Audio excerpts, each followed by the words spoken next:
எலெக்ஷனுக்கு காலைய மாலை வந்து நிற்பாங்க, தேர்தல் வந்தா டொனேஷனுக்கு வந்து நிற்பாங்க. அவர் யார்ட்டு போய் நிற்க வேண்டிய அவசியம் இல்ல.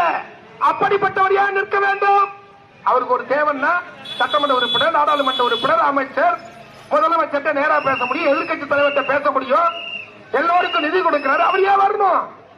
ஏன் வரணும் அப்படின்னா தன் கண் முன்னாலேயே இந்த தொகுதியை பார்க்கிறார், இந்த மக்களை பார்க்கிறார், இந்த மக்களுக்கு ஏதாவது செய்யணும்னு ஆசைப்படுறார். தன்னுடைய உழைப்பால் உருவாக்கப்பட்ட நிதியிலிருந்து அந்த பணத்திலிருந்து கொஞ்சம் செலவு செய்கிறார்.